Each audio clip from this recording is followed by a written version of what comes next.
নমস্কার প্রিয় শ্রোতা ও বন্ধুগণ, আমার গল্পের ক্যানভাস চ্যানেলে আপনাদেরকে স্বাগতম। আজ আবার চলে এলাম আপনাদের জন্য এক নতুন স্বাদের গল্প নিয়ে।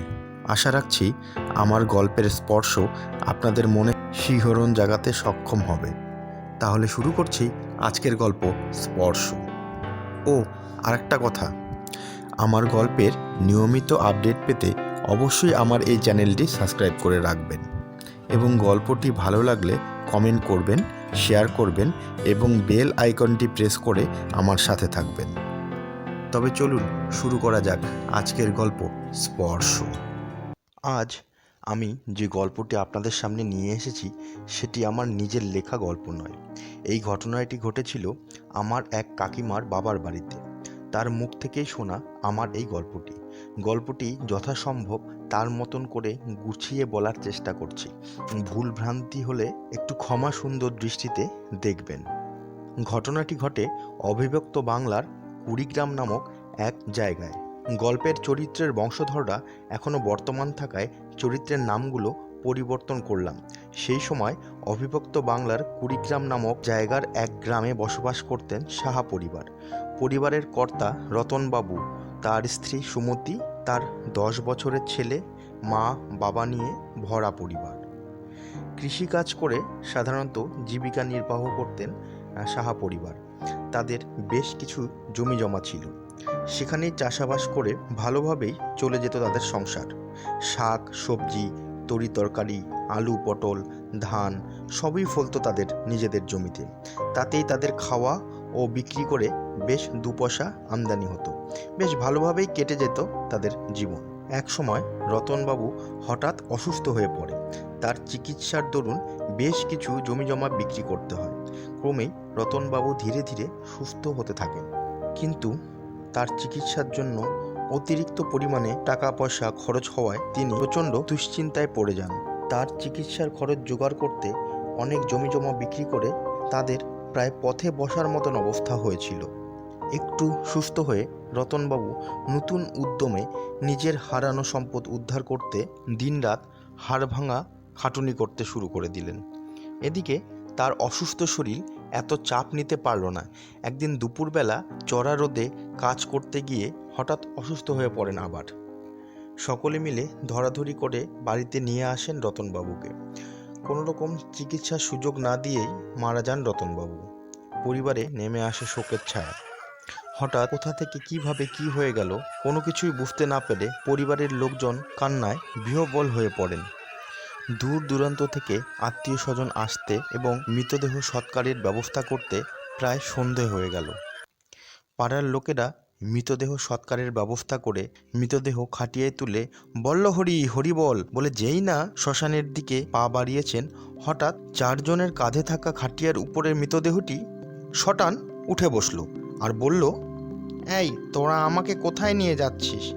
আর আমাকে খাটিয়াতে চড়িয়েছিস কেন? আমি তো এখনো মরিনি। এই ব্যাপার স্যাপার দেখে সবাই ঘাবড়ে যায়। সমস্ত ব্যাপারখানা বুঝতে সবার কিছুটা সময় লেগে যায়। এই কাণ্ড দেখে শুনে সবাই যেন বিস্ময়ে স্থির হয়ে গেল।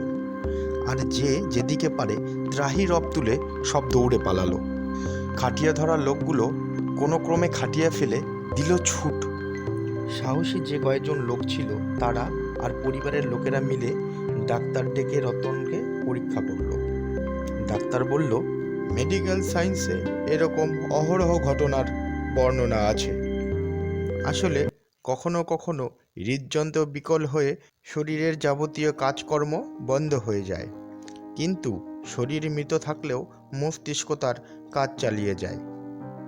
শরীর মৃত হওয়ার অনেকক্ষণ পরেও মস্তিষ্ক তার কাজ চালিয়ে যেতে পারে।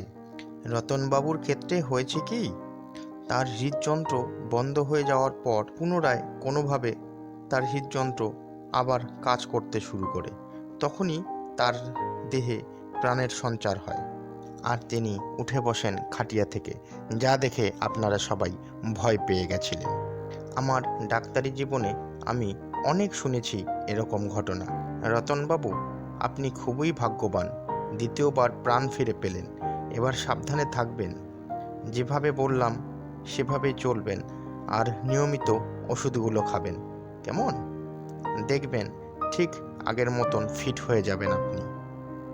গ্রামের সবাই বুঝলো ব্যাপারটা, কিন্তু তবুও পাড়াগ্রামের মানুষ তো চিকিৎসা বিজ্ঞানের থেকে ভৌতিক চর্চার উপর তাদের বিশ্বাস বেশি। চারিদিকে এ নিয়ে চলতে থাকলো ফিসফিসানি, কত রকম জল্পনা, কত মতবাদ। লোকে একটু এড়িয়েই চলতে শুরু করলো সাহা পরিবারকে। এভাবেই কাটতে লাগলো দিন। এদিকে বউয়ের পরিচর্যায় আর ওষুধের গুণে স্বাস্থ্য ফিরল রতনবাবুর।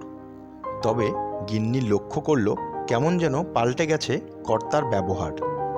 তার রাগ খুব বেড়ে গেছে, খিটখিটে হয়ে গেছে মেজাজটা। খিদেটাও যেন খুব বেড়েছে। আজকাল সবসময়ই শুধু খাই খাই করে, আর নিরামিষ খাবার কিছু খেতে চায় না আজকাল। হরদমই তার মাছ মাংসও চাই, আমিষ খাবার চাই। রাতের বেলা ঠিক করে ঘুমায় না, সারা রাত প্রায় জেগেই কাটায়। বাইরে খুব একটা যেতে চায় না, মাঠের কাজেও অনীহা। দিনের বেলা শুধু পড়ে পড়ে খায় আর ঘুমায়। ডাক্তারের কাছে যেতে বললেও যায় না। প্রায় জোর করেই রুটিন চেক আপের জন্য ডাক্তারের কাছে নিয়ে যাওয়া হলো রতনবাবুকে। রতনের স্ত্রী ডাক্তারবাবুকে সব কথা খুলে বলল। ডাক্তার সব শুনে বলল, এরকম পরিস্থিতি থেকে উঠে এলে এমন হতেই পারে। শারীরিক মানসিক অনেক রকম পরিবর্তন হতে পারে। সময়ের সঙ্গে সঙ্গে সব ঠিক হয়ে যাবে। তুমি কোনো চিন্তা করো না বৌমা, নতুন কিছু ওষুধ লিখে দিচ্ছি, এগুলো খাওয়াও আর বিশ্রামে থাক কিছুদিন, সব ঠিক হয়ে যাবে ধীরে ধীরে। বউয়ের পরিচর্যায় এবং ওষুধের গুণে রতনবাবু ধীরে ধীরে স্বাভাবিক অবস্থায় চলে আসে। কিছুদিন যাওয়ার পর রতনবাবুর স্ত্রী একদিন রতনবাবুকে বলে, এভাবে আর কতদিন চলবে? যা টাকা ছিল সব শেষ। চাষবাস না করলে খাবো কি? এবার ধীরে ধীরে একটু চাষবাস শুরু করো। আগেকার কর্মঠ রতনবাবু চাষবাসের নাম শুনেই বলে, ওসব চাষবাস আর আমাকে দিয়ে হবে না এখন, বরং যতটুকু জমি জমা আছে সব বেচে দিই, সেই টাকা দিয়েই দিব্যি চলে যাবে আমাদের। রতনবাবুর গিন্নি বলে, কতদিন যাবে? আর ছেলেটার ভবিষ্যতেরই বা কী হবে? কি রেখে যাব ওর জন্য? তুমি কাল থেকেই চাষবাস শুরু করবে। রতনবাবু আর কিছু বলে না। পরদিন থেকেই আবার নতুন করে চাষবাস শুরু করে রতনবাবু। এভাবেই কেটে যায় কিছুদিন। একদিন দুপুরবেলা ক্ষেত থেকে ফিরে এসে প্রচণ্ড ক্ষুধার্ত অবস্থায় খাবার চায় রতনবাবু। খুব খিদে পেয়েছে, খেতে দাও। গিন্নি, ওমা, তুমি এত তাড়াতাড়ি চলে এলে, আমার যে রান্না এখনো শেষ হয়নি। শুনে রাগান্বিত হয়ে রতন বলে, যা আছে তাই দে, আমার প্রচণ্ড খিদে। গিন্নি, আচ্ছা, কালকের বাসি ভাত আছে, জল ঢেলে নুন মরিচ দিয়ে দিচ্ছি, তুমি স্নান সেরে এসো। রতন, স্নান টান সব পরে হবে, আগে তুই খেতে দে, আমার খুব খিদে পেয়েছে।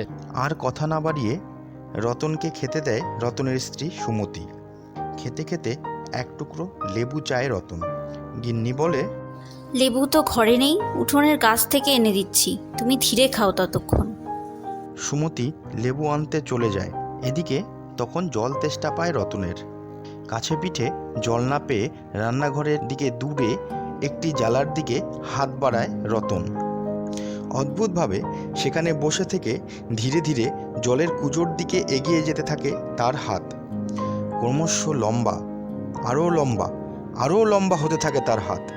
রাবারের মতন লক লক করতে করতে বেড়েই চলেছে তার হাত। ক্রমশ 2 foot, 3 foot, 5 foot, 10 foot, 15 foot, এভাবেই লম্বা হয়ে কুজো থেকে জল ভরে সেই হাত। ইতিমধ্যেই লেবু হাতে চলে এসে এই অতি ভৌতিক দৃশ্য দেখে ভয়ে চিৎকার দিয়ে অজ্ঞান হয়ে পড়ে সুমতি।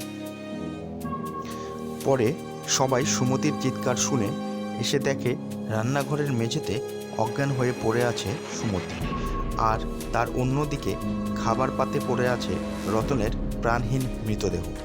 জ্ঞান ফিরলে সুমতি সবাইকে ঘটনার বিবরণ দেয়।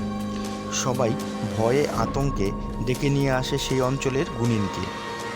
গুণিন রতনের মৃতদেহের কপালের মাঝখানে আঙ্গুল রেখে চোখ বন্ধ করে কিছুক্ষণ কিছু মন্ত্র আওড়ান। তারপর সবাইকে বলেন, প্রথমবার যখন এই ব্যক্তি মারা যায় তখনই তার প্রকৃত মৃত্যু ঘটে। শোকে দুঃখে সবাই তখন বিহ্বল। তাই মৃতদেহের অবশ্যকৃত কর্তব্য তখন পালন হয় না। মানে মৃতদেহ দীর্ঘক্ষণ অস্পর্শিত অবস্থায় থাকে। আমাদের হিন্দু ধর্ম অনুযায়ী কারো মৃত্যু হলে সেই মৃতদেহকে স্পর্শ করে থাকার রীতি আছে। এখানে সেই রীতি মানা হয়নি এবং সেই সুযোগেই নিয়েছে কোনো এক বিদেহী আত্মা। সেই সময় নিশ্চয়ই কাছে পিঠে ছিল কোনো এক প্রেতাত্মা। সে এই পরিস্থিতির সুযোগ নেয় এবং ঢুকে পড়ে মৃতদেহে এবং জীবিত হয়ে ওঠে ওই মৃতদেহে। পরবর্তী ঘটনা আপনাদের সবার জানা। আপনাদের সকলের উদ্দেশ্যে বলছি, কখনো মৃতদেহকে একলা ফেলে রাখবেন না। কোনো কিছু দিয়ে বা সরাসরি সবসময় মৃতদেহকে কেউ না কেউ ছুঁয়ে থাকবেন। জীবিত মানুষের ছোঁয়া থাকলে কোনো বিদেহী আত্মা সেই মৃতদেহে প্রবেশ করতে পারে না। আর সুমতি ওর স্বরূপ দেখতে পাওয়ায় ও এই দেহকে পরিত্যাগ করে, না হলে সুমতিরও বিপদ ঘনিয়ে আসতে পারত। তাই সবাই আমার বলা কথাগুলো মনে রাখবেন। এখন আপনারা উচিত আচার অনুষ্ঠানের মাধ্যমে এই মৃতদেহ সৎকার করুন। আর কোনো ভয় নেই। ভালো থাকবেন সকলে। ঈশ্বর সকলের মঙ্গল করুক। বিদায়।